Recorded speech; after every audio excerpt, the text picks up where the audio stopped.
Amigos, ¿cómo están? Bienvenidos a nuestra sesión número 11 de nuestro curso Tablero de Gestión para Entidades Públicas. Estamos desarrollando el módulo 5, que comprende todo lo que es la mejora del servicio al ciudadano. En la sesión anterior, recordemos que ya hemos visto dos partes, ¿no? La primera, que desarrollamos todo lo que es el marco conceptual de la mejora de esta atención a la ciudadanía. Y luego a continuación también vimos en la segunda parte un conjunto de estándares para lograr justamente una atención de calidad a la ciudadanía, y también los lineamientos o pautas para implementar cada uno de estos estándares. Bien, ahora en esta tercera unidad o ya tercera parte del módulo 5 vamos a ver ya un caso, digamos, la aplicación, ¿no?, de todas estas modelos de mejoras de servicios a la ciudadanía en una entidad pública. Vamos a ver lo que es el diseño e implementación de un proyecto institucional para mejorar la atención a la ciudadanía, ¿no? Bueno, entonces, ¿en qué consiste todo esto? ¿No? Como dice acá, el proceso para adoptar las medidas y condiciones para mejorar, que es el objetivo, ¿no?, principal, mejorar la atención a la ciudadanía, deberá desarrollarse de acuerdo, dice, a una agenda de trabajo que involucre a los distintos órganos y unidades orgánicas de la entidad. Entonces, primero existe una metodología, ¿no?, que es la metodología para formular el proyecto. Entonces dice acá que el proyecto institucional de mejora de la atención a la ciudadana es el documento que, partiendo de un diagnóstico, propone acciones priorizadas que debe implementar la entidad para mejorar la calidad de la atención que viene brindando de acuerdo a los estándares propuestos en el manual. Es decir, estos estándares se refieren a los que vimos en la segunda parte, en la sesión anterior, ¿no? Entonces, dice que la mejora de atención a la ciudadanía implica un proceso que tiene tres fases, ¿no? La fase de diagnóstico, la segunda fase de formulación y la tercera y última fase de implementación, seguimiento y evaluación. ¿Ok? Entonces, dice que se plantean recomendaciones metodológicas, ¿no?, para el desarrollo de estas tres fases y una serie de factores que tenemos que tener en cuenta para que logremos el éxito en cada una de estas implementaciones.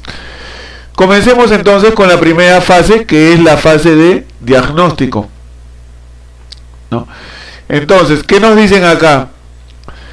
Se identifican las desfases existentes de los estándares de calidad en la atención entre su estado actual en la entidad y las condiciones presentadas en la segunda parte de este manual, ¿no? Entonces, ¿a qué se refiere esto? Que lo primero que tenemos es identificar la brecha, ¿no?, que hay entre el estándar de calidad y la condición o el estado actual respecto a ese estándar en que se encuentra la entidad pública. Eso se tiene que definir previamente, ¿no?, como requisito, ¿no? Y dice, a través de la autoevaluación que haga la propia entidad, se conocerá el estado en que se encuentra para ya adoptar e implementar las mejoras necesarias en los distintos estándares que requieren ser reforzados para justamente llegar al siguiente nivel. Entonces, esta evaluación se hace a través de un formato, ¿no?, que ya se tiene, ¿no? Y acá está el link, pero nosotros lo vamos a ver también a continuación, ¿no? Vamos a darles una pequeña mirada a este formato. Está por aquí, a ver un segundo. O sea, en esta fase de diagnóstico hacemos la evaluación, como bien dice acá. Y acá está, ¿no? Como pueden ver, tenemos acá el formato para la autoevaluación de las entidades públicas en la calidad de la atención prestada a la ciudadanía, ¿no? O sea, ya existe un formato, ya está predefinido, ¿no? Entonces solamente para que cada entidad lo pueda manejar o aplicar. Vamos a ver, vamos a echar una mirada para que tengan una idea, ¿no? Entonces, dice, la función del presente formato, ojo, es de facilitar la autoevaluación, ¿no?, de las diferentes entidades públicas. ¿Para qué? Para cumplir justamente lo que acabamos de decir, los diferentes estándares y sus elementos asociados relacionados a la calidad de la atención prestada a la ciudadanía. Recuerden que cuando vimos en la sesión anterior los estándares, vimos que cada estándar comprendía o incluía lo que le llamaban los subelementos, ¿no? Entonces, por eso es que acá menciona que tenemos que cumplir los diferentes estándares con sus subelementos asociados. Bien, entonces nos dice que debemos aplicar una escala, ¿no?, de 0 a 3 puntos para identificar el estado actual en el que se ubica la entidad con relación a cada uno de los subelementos y sus diferentes niveles. Acuérdense que también había, aparte de los subelementos, también teníamos una categoría de niveles, ¿no? Si estábamos en un nivel básico, intermedio, avanzado, ¿no? Eso también formaba parte del estándar. A cada subelemento le tenemos que asignar un puntaje de acuerdo a esta tabla. Tendrá 0 puntos ese subelemento si es que la entidad no ha alcanzado el nivel básico, ¿no? Y calificaremos con 1 punto si la entidad sí alcanzó el nivel básico.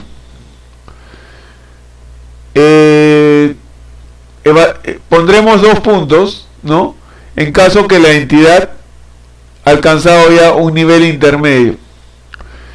Y 3 puntos sería el puntaje máximo en el caso que la entidad logró el nivel avanzado. ¿Ok? Entonces, dice que la aplicación del formato para la autoevaluación debe ser por un responsable que esté ya previamente definido, ¿no?, y que se deberá hacer de manera independiente para cada subelemento que abarque el estándar. O sea, se hace una evaluación por cada subelemento del estándar, ¿no? Y luego se obtiene como primer paso un puntaje que se va a asociar al estado de desarrollo que le corresponde, ¿no? Dice, es importante destacar que no existe un orden de importancia para los distintos subelementos y que se puede estar en distintos niveles de desarrollo en cada uno, aun cuando sea parte de un mismo estándar, ¿no? O sea, lo que nos quiere decir acá es que un estándar puede tener un subelemento que tenga 1 punto, pero de repente tiene otro que ya tiene 3 puntos, otro subelemento de ese mismo estándar de repente no tiene puntos, etcétera, ¿no?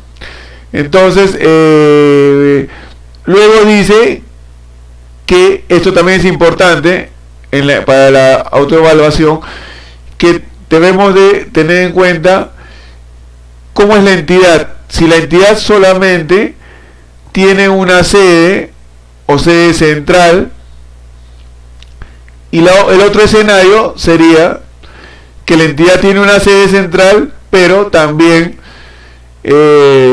otras sedes o oficinas desconcentradas o descentralizadas.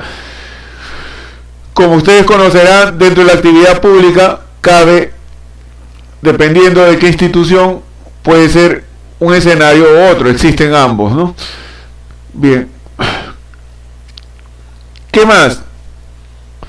Acá nos pone como ejemplo que para el subelemento canal presencial, y en el caso de tratarse de una municipalidad, vean el ejemplo, ¿no? Es un buen ejemplo. Una municipalidad que cuenta con una sede central y una oficina desconcentrada o descentralizada, se deberá evaluar 2 calificaciones, una por cada sede. Dice, y luego se sumarán las calificaciones y se dividirá entre 2, ¿no? O sea, dice que el resultado de este promedio simple es el puntaje final. O sea, se considera el promedio de ambas sedes, ¿no? Y eso se toma como puntaje final. Bien. En cualquiera de los 2 escenarios, una vez calificados todos los subelementos de los distintos estándares, se procederá a sumarlos a fin de obtener, ojo, un puntaje total. O sea, el puntaje que vamos obteniendo en cada subelemento de cada estándar, tenemos que irlo acumulando o sumando. Dice, lo anterior permitirá identificar en qué estado, ¿no?, se encuentra la entidad y servirá para la identificación de aquellos subelementos con espacios de mejora a ser desarrollados en el proyecto institucional para mejorar la atención a la ciudadanía. Bien, ¿a qué se refiere? Esto que justamente ese puntaje que obtengamos, ese puntaje total, nos va a servir para identificar la brecha respecto al estándar en cada uno de los subelementos. Es decir, qué subelementos, las necesidades de mejora que requiere cada uno de ellos, ¿no? Y esto se tiene que plasmar en el proyecto institucional para mejorar la atención a la ciudadanía, ¿no? Dice, esta práctica o este ejercicio deberá ser realizado de manera anual y los resultados de su aplicación con los puntajes finales por entidad deberán ser registrados en este formato de autoevaluación y remitidos a la Secretaría de Gestión Pública de la Presidencia del Consejo de Ministros. O sea, todo esto al final se reporta a la Secretaría de Gestión Pública de la PCM, ¿no? En los plazos que obviamente que ya están establecidos. Bueno, entonces la idea, como les dije, ahora era mostrarles ese formato, ¿no? Bien, van a ver, como dice acá, ese formato tiene partes con los subelementos u elementos orientadores, tiene una parte, un espacio para las calificaciones, el puntaje final, los medios de verificación, ¿no? Entonces vamos para que visualicen cómo es este formato, ¿no? Como digo, es como que tenemos, esta es la plantilla de autoevaluación para cualquier entidad pública. Aquí está, ¿no? Entonces, recuerden que hay un conjunto de estándares predefinidos, ¿no? Que es lo que vimos en la sesión anterior, en la segunda parte. Entonces, acá está el formato, ¿no? El estándar, por ejemplo, acá es el primer estándar para la estrategia y organización, ¿no? Y como ustedes saben, un estándar tiene diferentes los subelementos, ¿no? Que serían, por ejemplo, planeamiento estratégico operativo como un subelemento de ese estándar, un segundo de responsable de la mejora de la atención a la ciudadanía, un tercero, estrategia de comunicación con la ciudadanía, un cuarto, y así, ¿no? Todos los subelementos que corresponden a este primer estándar para la estrategia de organización. miren, y a su vez cada subelemento tiene sus medios de verificación, ¿no? Entonces tenemos que consignar dentro de cada subelemento qué medios tiene. Por ejemplo, para el subelemento de planeamiento estratégico y operativo, como medios para verificar tiene el plan estratégico institucional, el POI, como se le conoce, el plan operativo institucional, el presupuesto institucional aprobado, la incorporación del enfoque intercultural, ¿no? Por en este ejemplo, ¿no? Y así, por ejemplo, podríamos agarrar cualquier subelemento. Estrategia de comunicación con la ciudadanía requería como medio de verificación, tiene el plan de comunicación, también el POI, el plan operativo institucional, productos comunicacionales que ya se han elaborado, etcétera, ¿no? Entonces, cada subelemento tiene sus correspondientes medios de verificación, ¿no? Y acá está lo que ya habíamos explicado, la calificación de acuerdo a el puntaje del 0 a 3. 0 es el más bajo y 3 es el máximo puntaje. Entonces, la institución tiene que para cada estándar dar la calificación respectiva para cada uno de los subelementos. Entonces, acá se tendrá que calificar en qué estado está el subelemento de planeamiento estratégico y operativo. Igual se tendrá que asignar un puntaje para el segundo de responsable de la mejora de la atención a la ciudadanía, y así para la estrategia de la comunicación, calificarlo también incentivos y así. Y ese, como se dan cuenta, es un formato bastante simple que es necesario hacer para la primera fase del diagnóstico, ¿no? Tenemos que hacerla primero como requisito importante, la autoevaluación, y acá está el formato, por supuesto, incluyendo todo el conjunto de estándares que vimos en la segunda parte de la sesión anterior, ¿no? Cada estándar con sus respectivos subelementos, ¿no? Entonces habría que calificar cada subelemento, reitero, correspondientes a cada uno de los estándares, ¿no? Esto como parte de la fase de diagnóstico. Bien, acá está, este es el formato, ¿no? Como les dije, es bastante sencillo, ¿no? Algo importante, ¿no? Dice, sobre la base, como habíamos leído hace unos momentos, hay un puntaje, al final luego de ese puntaje se obtiene un puntaje total, ¿no? Dice, sobre la base del puntaje total obtenido y para efectos de la autoevaluación, se considerará que el grado de desarrollo de la entidad con relación a la calidad de la atención a la ciudadanía puede ubicarse en uno de los siguientes niveles. Y tenemos acá también los niveles. Está el nivel incipiente, ¿no? Sería el más bajo, ¿no? ¿Y qué significa cuando una entidad pública solamente está en un nivel incipiente, es decir, en el rango de 0 a 24 puntos? Acá nos dice, ¿no?, que la entidad pública no alcanza el nivel básico en todos los subelementos que componen los distintos estándares, ¿no? Las acciones relacionadas a mejorar la atención a la ciudadanía no responden a un enfoque sistémico, sino a acciones aisladas, ¿no?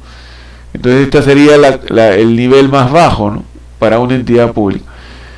Pero la entidad pública podría estar en un nivel básico, en un rango de puntaje de 25 a 48 puntos, y si está en este rango, significa que la entidad pública ha implementado acciones esporádicas para mejorar la atención a la ciudadanía, encontrándose en un punto en el que la mayoría de los subelementos se logran a nivel básico y algunos alcanzan el nivel medio.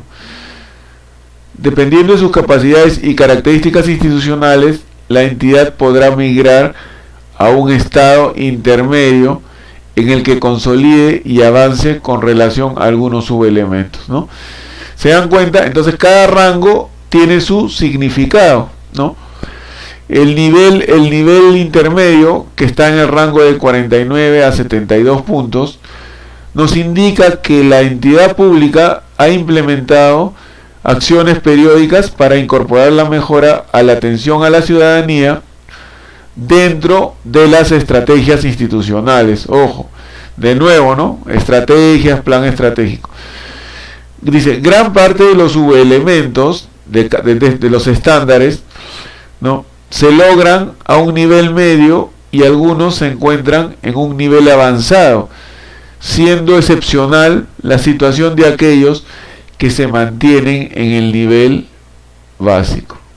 Ojo, y ya un nivel avanzado implicará tener un puntaje mayor en un rango de 73 a 102 puntos, y esto significará ya que la entidad pública ha implementado acciones permanentes como parte de un proyecto de mejora de la atención a la ciudadanía, con un máximo aprovechamiento, ojo, de las tecnologías de la información, y también con un enfoque de servicios orientada a la ciudadanía. Entonces, acá ya pues es el puntaje máximo, el nivel más alto, y por eso es que significa lo que acabamos de decir, ¿no?, que se ha logrado el máximo aprovechamiento, ¿no?, como dice acá. Bien, bueno, y esa es la idea de estos formatos, ¿no?, de estos formatos de autoevaluación, ¿no? Bien, entonces ahora sí volvemos. Lo que queríamos ahora era que ustedes conozcan cómo es este formato, cómo se trabaja, ¿no?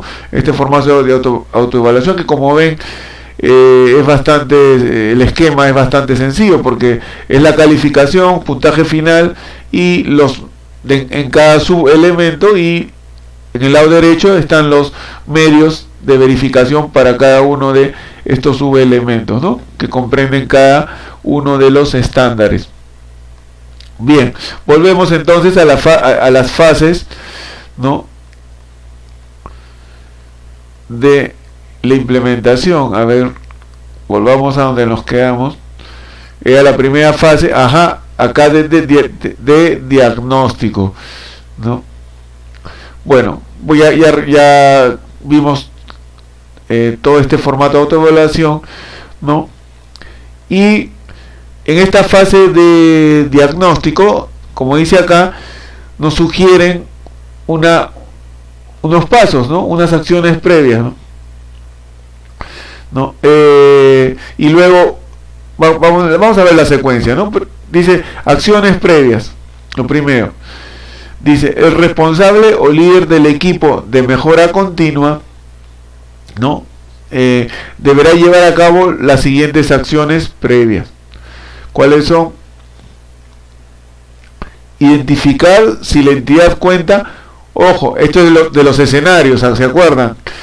Identificar si la entidad cuenta con una única sede o tiene oficinas desconcentradas además de la sede central. Luego, 2. El personal de la entidad involucrado en la aplicación del formato de autoevaluación en la sede central o las distintas sedes, cuando sea el caso, deberá asistir a un taller de sensibilización y capacitación sobre el tema, ¿no? O sea, esas son las acciones previas. Identificar qué escenario tiene esa entidad, si es sede única o con oficinas. Y luego también el personal que va a formar parte de la aplicación del formato autoevaluación, ¿no?, de ser necesario, dice, debe asistir a un taller de sensibilización y capacitación. Bien. Luego, el siguiente paso es, ya luego de estas acciones previas, ya se aplica el formato de autoevaluación,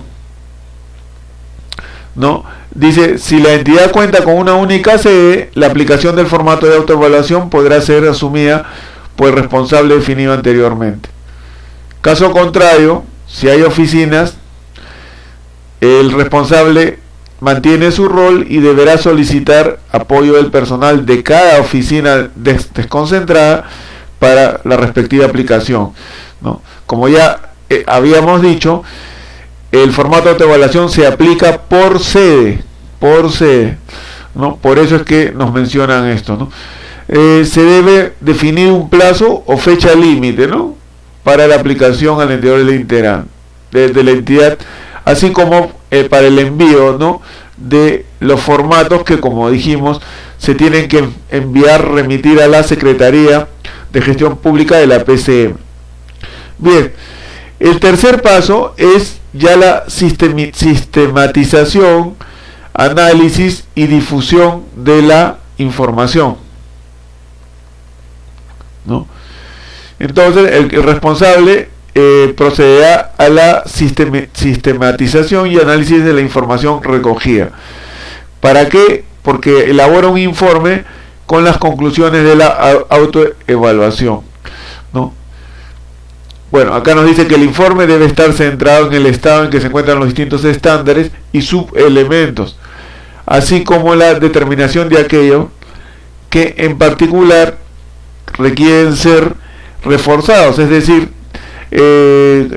las brechas, ¿no?, las brechas que es necesario cubrir, ¿no?, para alcanzar los estándares,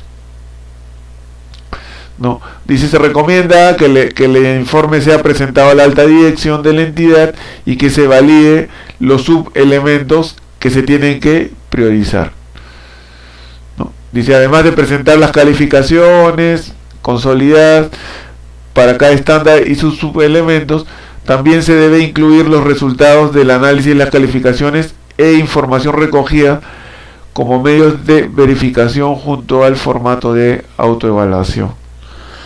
Bien. Entonces, acá nos ponen un ejemplo, ¿no? Dice,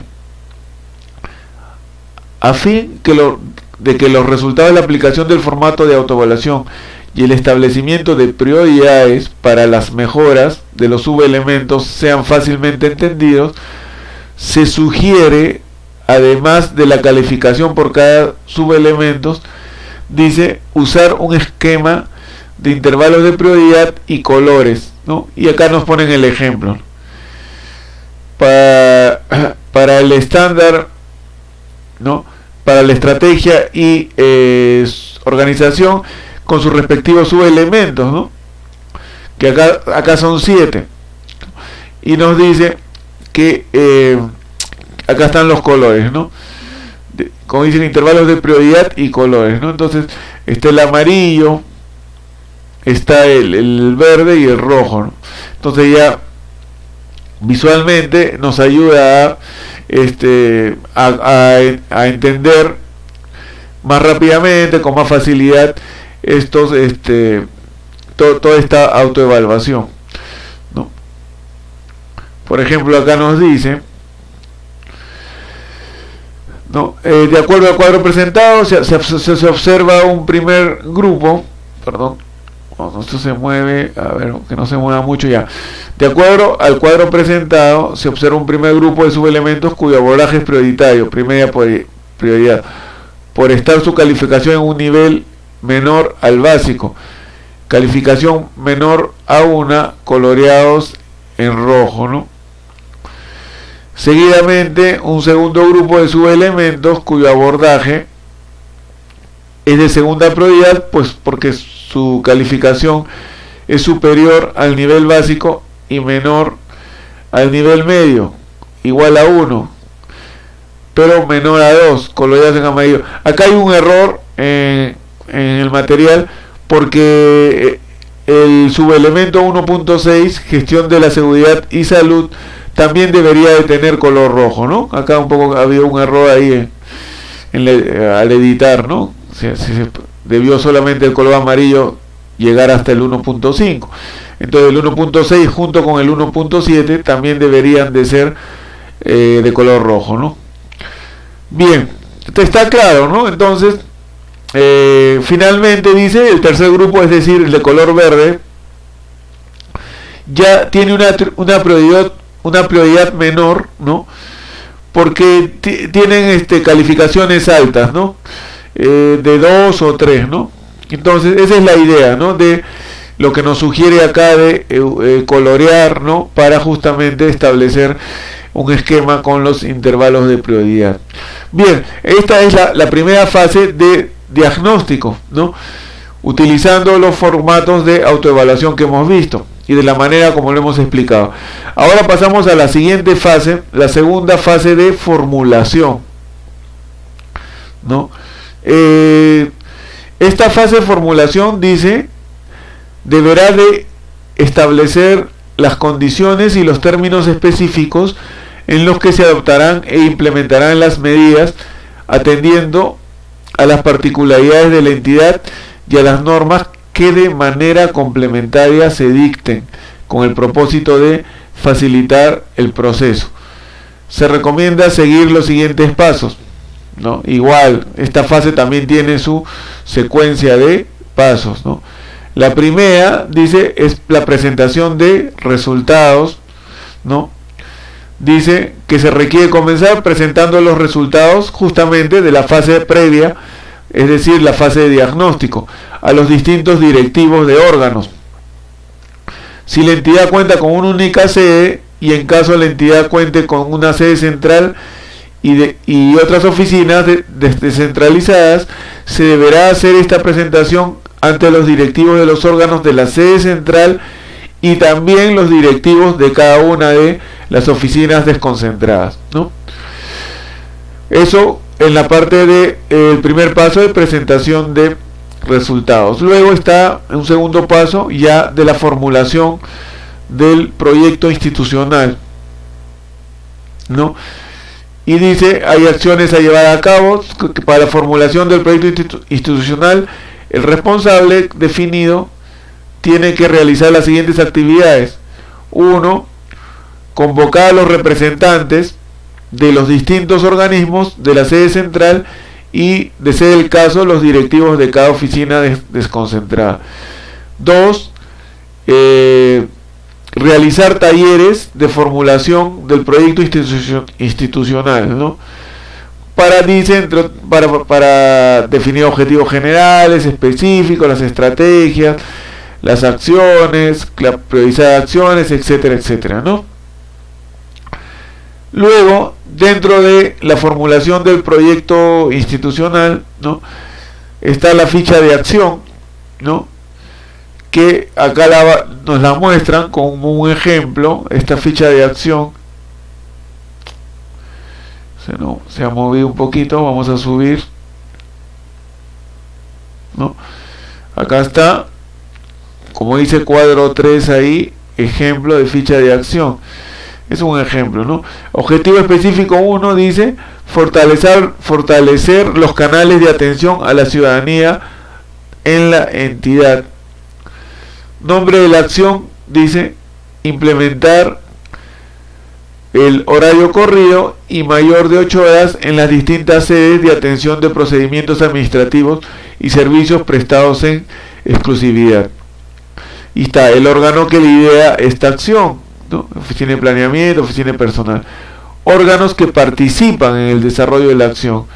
Órganos de la alta dirección, asesoramiento, apoyo, etcétera, etcétera. Ojo, el indicador, no debe faltar el indicador, es indispensable. Indicador y meta año. Indicador nuevo de año modificado y en operación.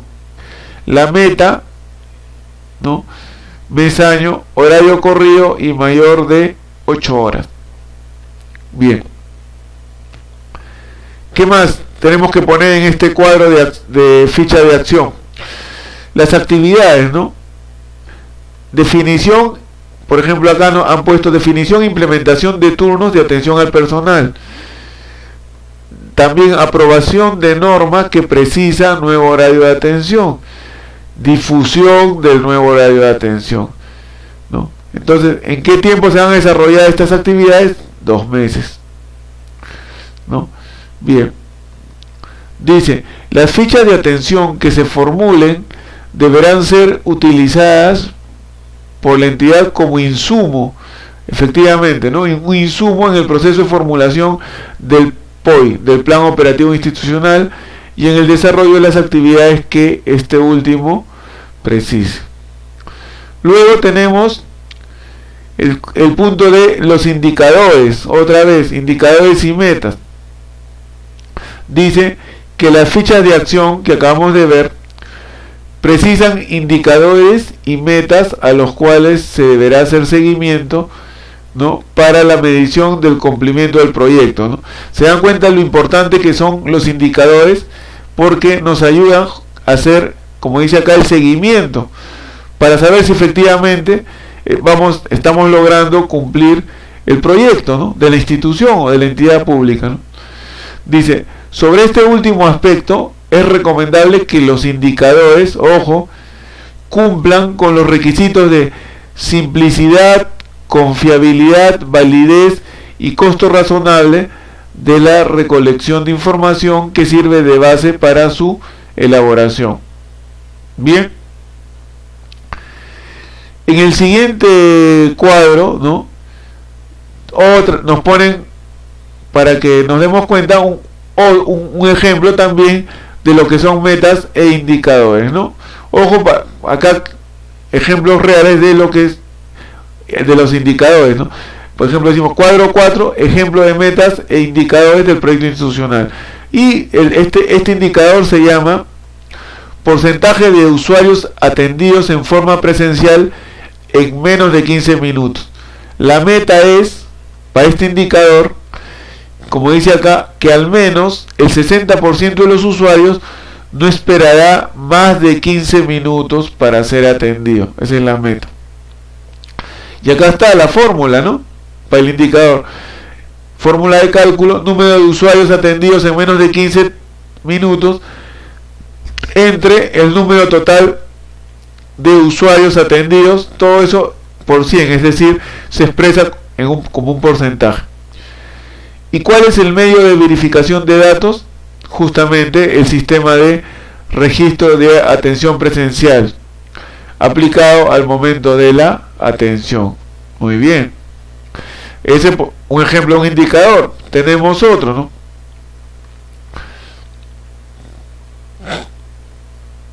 Pues no vamos a ver todos, ¿no? Vamos a seleccionar solamente algunos. Por ejemplo, tiempo de espera en atención telefónica. Ese es el indicador, el tiempo de espera en atención telefónica.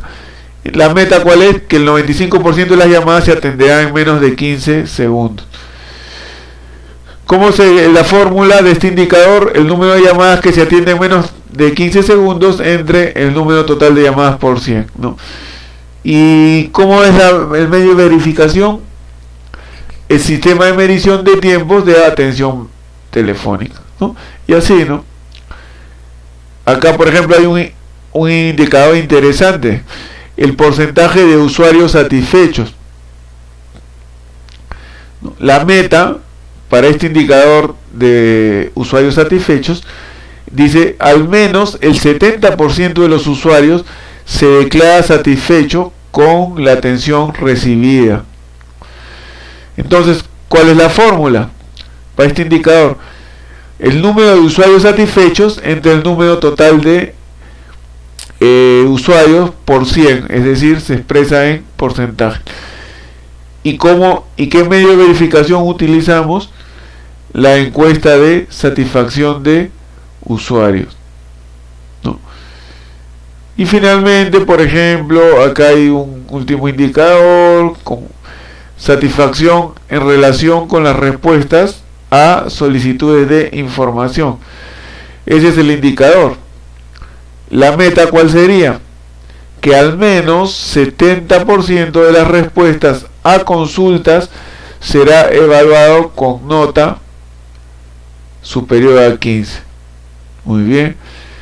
Entonces la fórmula del cálculo es número de respuestas evaluadas con nota superior a 15 entre el número total de los usuarios consultados, ¿no?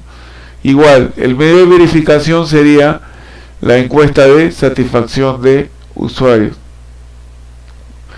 Bien, eso respecto a la segunda fase de formulación. Ojo, hemos visto la primera fase de diagnóstico, acabamos de terminar la segunda fase de formulación y llegamos a la tercera y última etapa, que sería ya la fase de implementación, la evaluación y el seguimiento, ¿no?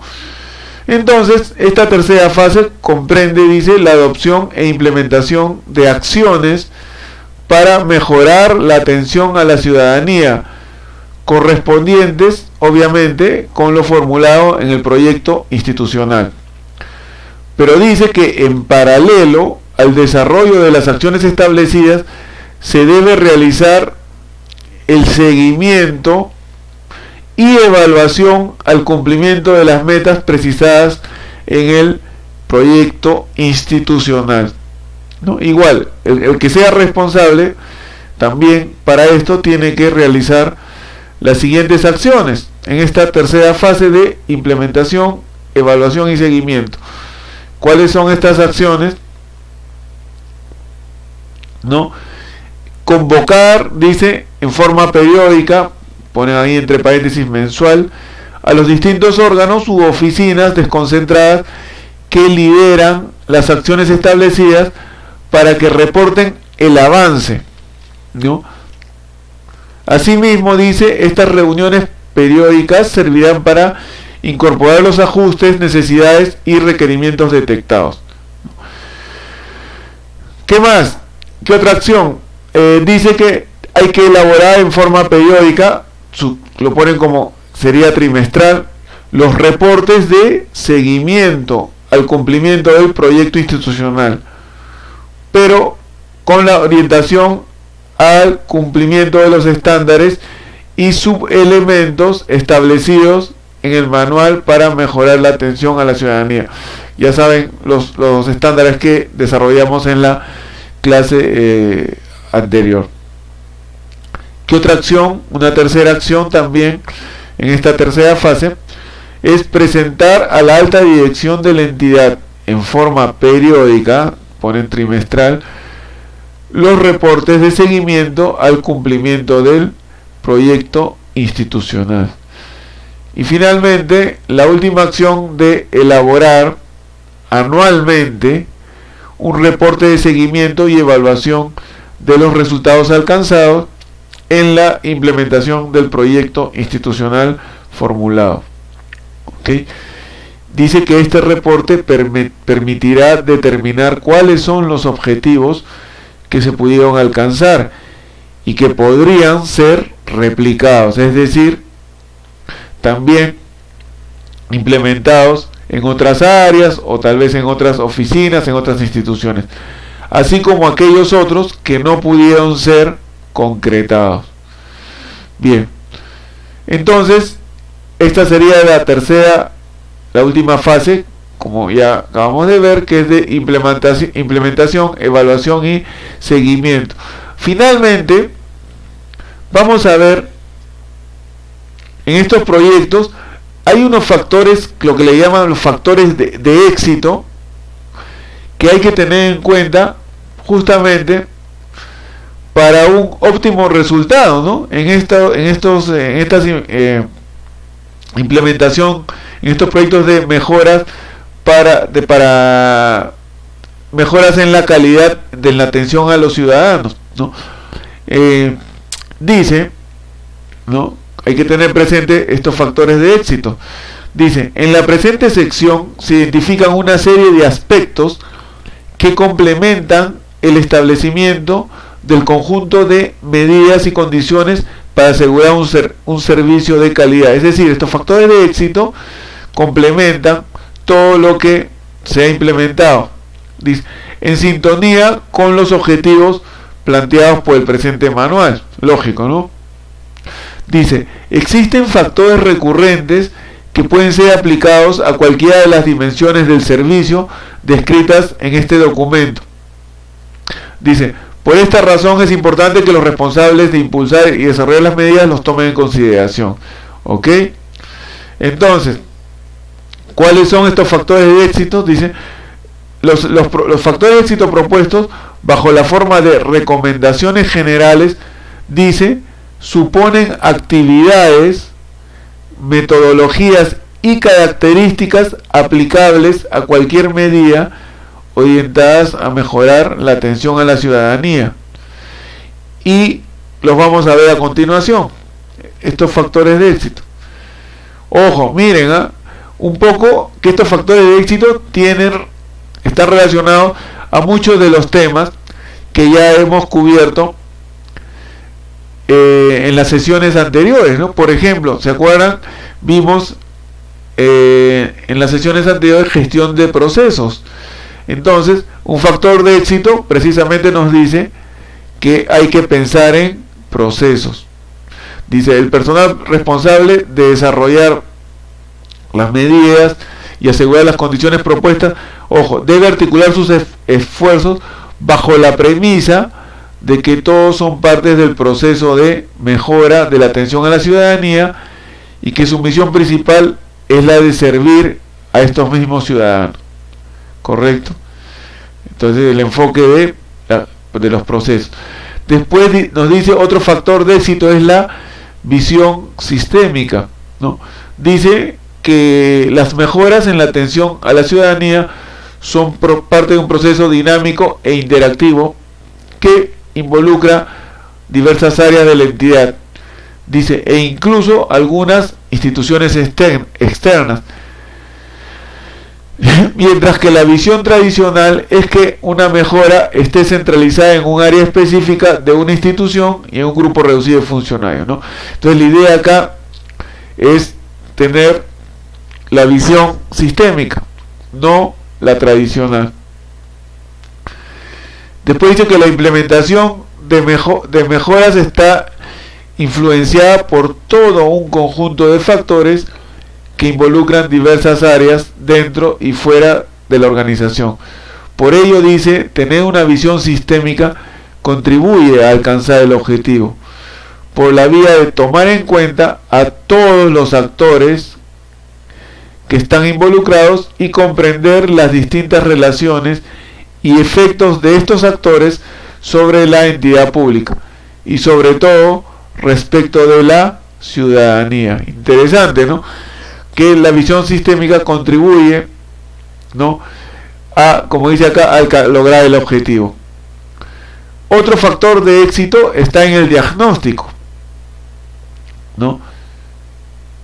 Dice, en la implementación de mejoras a la atención a la ciudadanía se hacen evidentes los conocidos cuellos de botella que deben ser resueltos. En este sentido se tienen que crear nuevos servicios a fin de cubrir las carencias, ¿no? Utilizar mejor los recursos, mejorar los mecanismos de información, diversificar los canales de atención, entre otras medidas, lo que requiere de un proceso de diagnóstico que debe ser realizado, dice, de manera impostergable, o sea, es prioritario, condición primigenia, ¿no?, este diagnóstico. Una primera etapa del proceso, dice, es identificar el recurso o la necesidad puntual de los ciudadanos y verla como una oportunidad de mejora, es decir, identificar un problema, necesidad o carencia y sobre esta base establecer sus causas y sus posibles soluciones. Bien, otro factor de éxito es la determinación de objetivos, ¿no? Como dice acá, los objetivos son importantes porque permiten establecer metas que guiarán al equipo de trabajo en su día a día, en su quehacer cotidiano, por mejorar la atención a la ciudadanía. Entonces, dice que los objetivos deben estar orientados a resultados alcanzables, medibles, motivadores y coherentes. Después nos dicen que los objetivos deben estar especificados en un periodo de tiempo y fijados en términos concretos y prácticos, a fin de que no sean solo una declaración de buenas intenciones, efectivamente, ¿no? Que no solamente quede algo como que queda exclusivamente en el papel. ¿Qué más dice de los objetivos? Deben establecerse en términos amigables los objetivos, es decir, con palabras sencillas y comprensibles.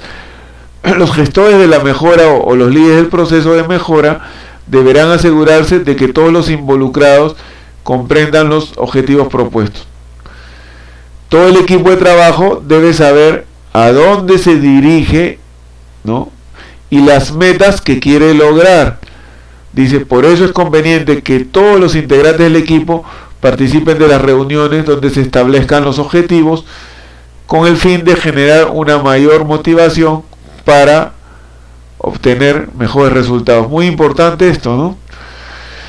Al momento de redactar los objetivos, dice, deben tomarse en cuenta factores internos como las capacidades de los funcionarios, las fuerzas que los motivan y desaniman, el presupuesto de la institución, etcétera, ¿no?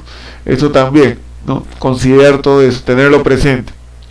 Y ojo, de nuevo, miren, al final, los objetivos deben estar alineados, la palabrita alineados, con los objetivos institucionales, de nuevo, establecidos en el plan estratégico institucional, para que se den cuenta lo importante que acá ya dan por descontado que la institución ya obviamente tiene que tener su plan estratégico. ¿Qué más?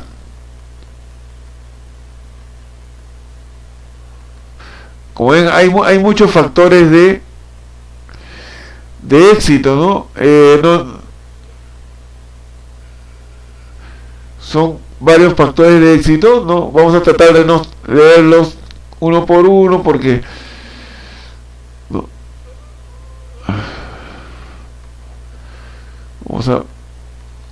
Es una lista un poco, una relación un poco larga, extensa de los factores de éxito, ¿no? Dificultades y aliados, ¿no? Esto es importante, que en los proyectos, todo proyecto de implementación, esto de cajón, como decimos nosotros popularmente, se va a encontrar con esta situación, ¿no? Dice acá, una de las principales dificultades a enfrentar suele provenir del interior de la propia institución y está relacionada con la resistencia al cambio por parte de sus funcionarios o trabajadores. Esto es algo que siempre ocurre, digamos, casi siempre, porque esta resistencia al cambio es casi, por decir, una condición inherente a la naturaleza, ¿no?, de las personas, ¿no? Entonces, siempre cuando hay un proyecto, estos de mejora, de que están dirigidos a la calidad, mejorar la calidad de la atención a la ciudadanía, entonces obviamente implica cambios, pero siempre los funcionarios trabajadores se ponen, como se dice, a la defensiva, ¿no? Entonces, como está justamente esta situación, por eso está comprendida dentro de las dificultades, ¿no? Después dice, se encontrará acá, justamente acá en esto de la resistencia al cambio, se tiene que trabajar, ¿no? Mucho con el personal, ¿no? Una capacitación, como ya lo hemos leído, o una sensibilización respecto más bien a que cambien de actitud, tengan una predisposición, una actitud diferente, pero eso para eso ayuda mucho que ellos entiendan, ¿no?, explicarles, ¿no?, de los beneficios que van a obtener luego de esa implementación de las bondades, los beneficios reales que se van a lograr, ¿no? Con esos cambios, con esa implementación. Bien,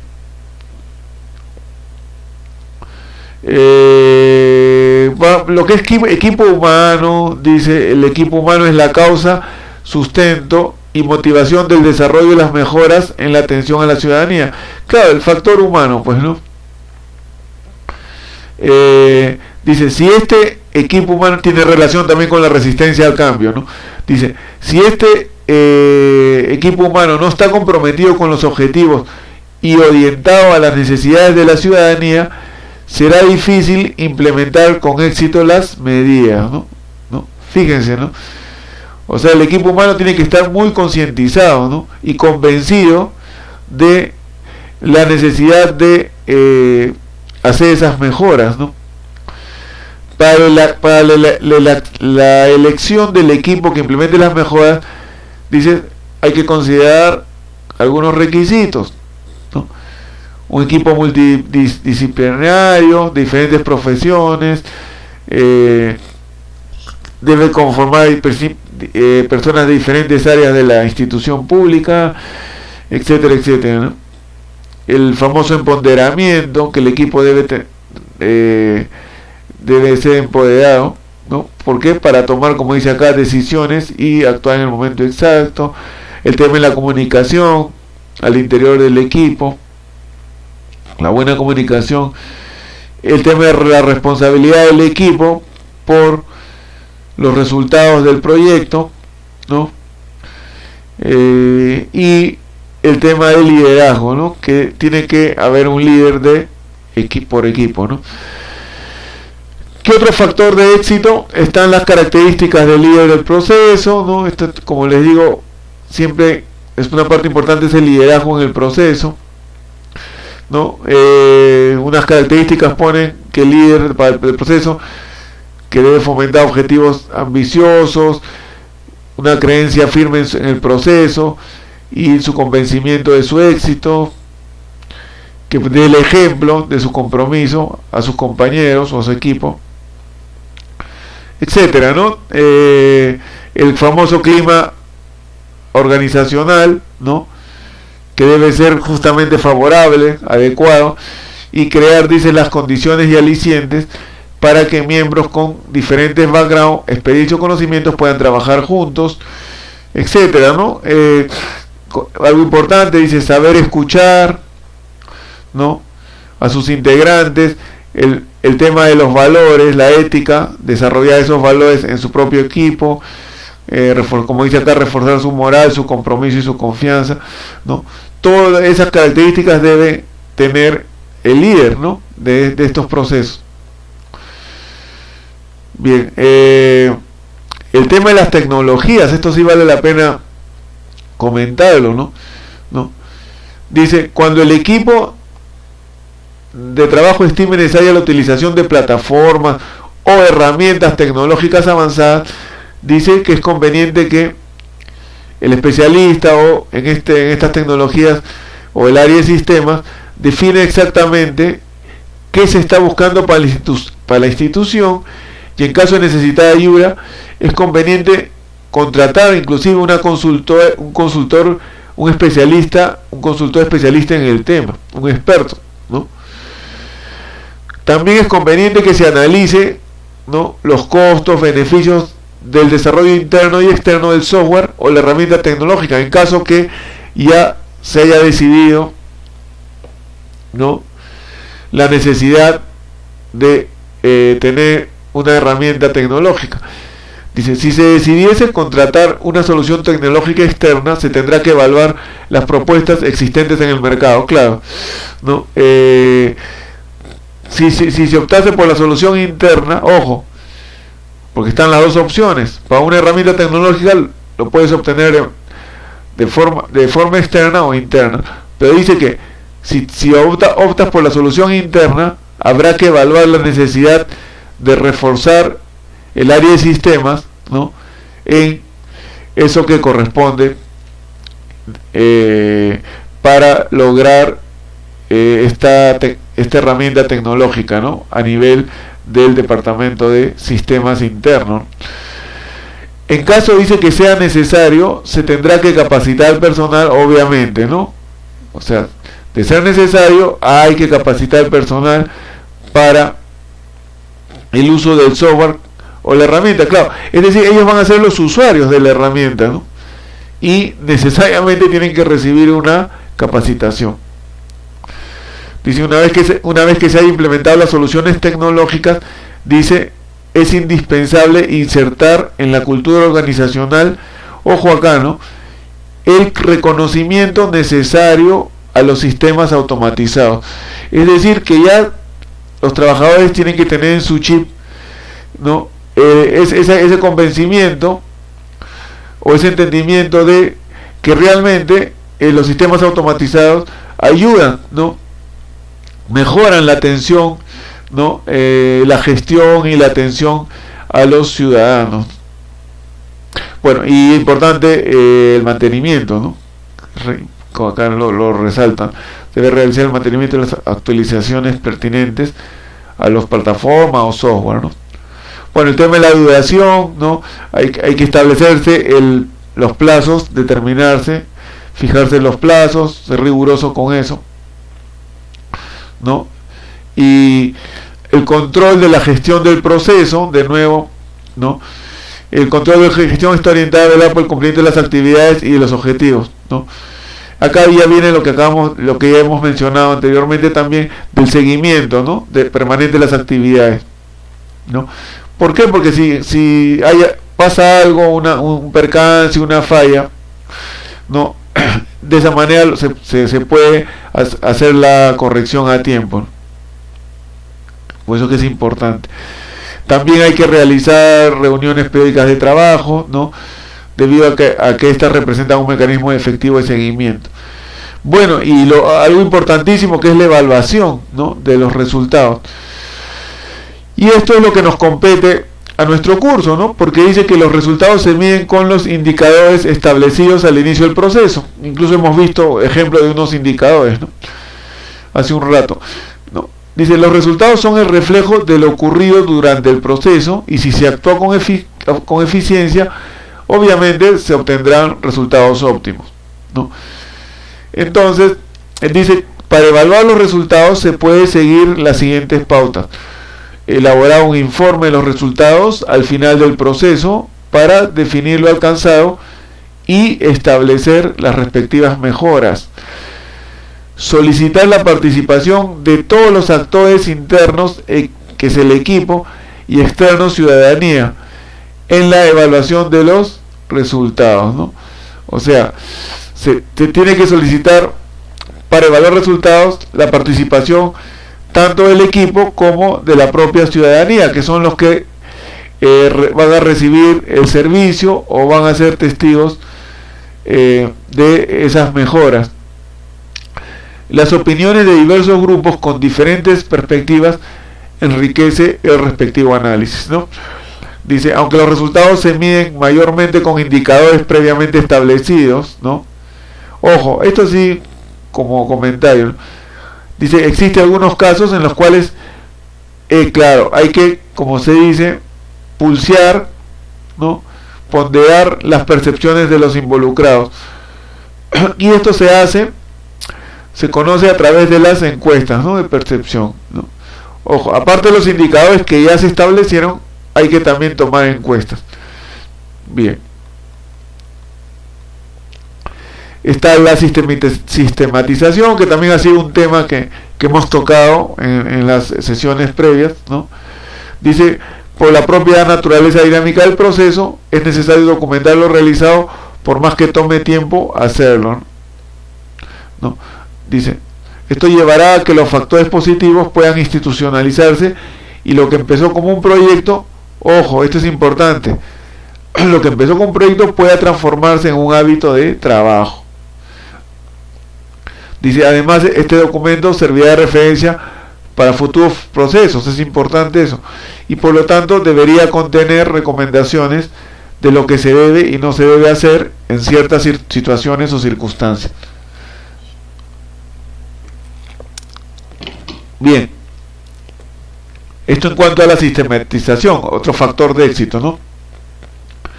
Dice, es recomendable que no se espere demasiado para generar la respectiva documentación y por el contrario, esta se inicie apenas se concluya con la implementación de la mejora. Bueno, ya hemos hablado también de temas relacionados a esto, ¿no? A la motivación, ¿no? Los estímulos, y entonces estos de reconocimiento del personal, dice, es un mecanismo para incentivarlo. Dice, nos sugieren, dice, en este punto, reconocer las experiencias exitosas del personal eficiente, dice, porque se sentirá orgulloso de su trabajo, involucrado con los objetivos institucionales y motivado para hacer las cosas cada vez mejor. Dice, el tipo de reconocimiento a la labor del personal dependerá de los recursos de la institución y de la imagen que se quiera proyectar, pero sin duda, dice, un reconocimiento público siempre será bienvenido por mínimo que sea. Claro, porque dice, la idea es que el personal perciba que su labor es valorada, ¿no? Que es muy importante. Otro factor de éxito es la incorporación, ¿no? La incorporación del enfoque intercultural, y este sería el último factor de éxito. Dice, ¿a qué se refiere? Dice que la incorporación del enfoque intercultural en los procesos de prestación de servicios y atención ciudadana garantiza que todos los ciudadanos y ciudadanas de nuestro país, ojo, qué importante, ¿no?, ejerzan sus derechos en cualquier entidad del Estado, ¿no? Este es el enfoque, ¿no?, intercultural. Por ello es fundamental promover el reconocimiento positivo de la diversidad cultural de nuestro país y prevenir algo que lamentablemente ocurre en muchas entidades públicas todavía, ¿no? Es la discriminación étnico-racial, ¿no? Entonces dice que para lograr la incorporación de este enfoque intercultural es necesario lo siguiente: identificar los grupos étnico-culturales de la entidad, incorporar las expectativas, necesidades y concepciones de desarrollo de los diferentes grupos étnicos culturales en la atención ciudadana y prestación de servicios, ¿no? Después hay que lograr una comunicación accesible a los diversos ciudadanos y pertinente a su lengua y tradiciones, ¿no? Claro, importante el idioma, ¿no? Somos un país, pues, como ustedes saben, multicultural, ¿no? Y tenemos, no en todas las áreas se habla el castellano o el español, sino tenemos regiones muy amplias en las que se hablan otras lenguas, otros idiomas, el quechua, e inclusive otros dialectos también, ¿no? Capacitar y sensibilizar al personal sobre discriminación, todo esto, ¿no? Diversidad cultural y competencias interculturales. Importante que existan los mecanismos para denunciar estos casos de discriminación y finalmente desarrollar protocolos para una atención con pertinencia cultural y sin discriminación. Entonces, amigos, esto han sido ya todos los factores de éxito como complemento a estas implementaciones en estos proyectos de mejora al servicio al ciudadano, ¿no? Entonces, aquí ya estamos concluyendo nuestro quinto módulo de mejoras al servicio al ciudadano, y también hemos llegado también al final del curso, ¿no? Y yo, como ustedes ya nos han acompañado en todas estas sesiones, el objetivo de este curso, dentro de lo posible, con las limitaciones del tiempo, ¿no?, de las horas que han sido asignadas para el desarrollo de estos módulos, la idea es que como trabajadores del sector público, cada quien en su puesto de trabajo esté consciente de todo el entorno, de todo este panorama que ya está, como se dice, llevándose a cabo en todas las entidades públicas, ¿no? Hemos visto a lo largo de este curso que ya existe inclusive un marco legal, es decir, ya se han promulgado diferentes dispositivos legales, ¿no? Para justamente ya encaminar esta gestión pública hacia la buena gestión, las buenas prácticas, y lograr efectivamente que toda entidad pública, el objetivo primordial sea brindar un buen servicio a los ciudadanos, ¿no? Y todo esto ya, aparte del marco legal, ya como ustedes pueden ver, ya se está llevando en la práctica en muchas entidades públicas.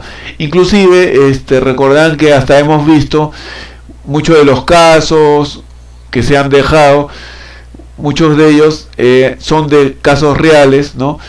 Que se han tomado de experiencias en entidades públicas. Muchas de ellas han sido inclusive de acá mismas del Perú. Hemos visto inclusive el caso de la implementación en el sector salud, ¿no? Cómo ya se ha hecho todo este tema, ¿no? De mejora, de mejorar la gestión en las dependencias del sector de salud, ¿no? Entonces todo ya está avanzando, ya se ha comenzado, en otras palabras, ¿no?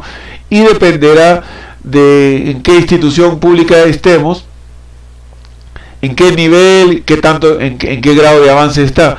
Pero lo que quiero como objetivo de este curso, como les repito, ha sido que el trabajador público esté consciente en ese escenario, en esas condiciones en las que actualmente se están desarrollando sus actividades, su trabajo, ¿no? Y que ya como le digo, en la medida en que en la institución en la que estén, ¿no? Que de todas maneras ya se están haciendo, estos conceptos se están aplicando realmente en el sector público, se están utilizando estas metodologías y se están inclusive ya implementando estos modelos, ¿no? Como acabamos de ver, ¿no? Entonces, que ellos estén conscientes de eso para que les sea más fácil también compenetrarse con ese entorno, ¿no? Con ese ambiente, ¿no? Y con esa situación, ¿no? Y eso les va a ayudar también a desarrollar mejor su trabajo, estar conscientes en el escenario actual que estamos dentro de la gestión pública. Bien, entonces solamente ya me queda agradecerle su participación en este curso y espero tener la oportunidad de acompañarlos en otra nueva experiencia, ¿no? Dentro de la administración pública. Muchas gracias. Hasta la próxima.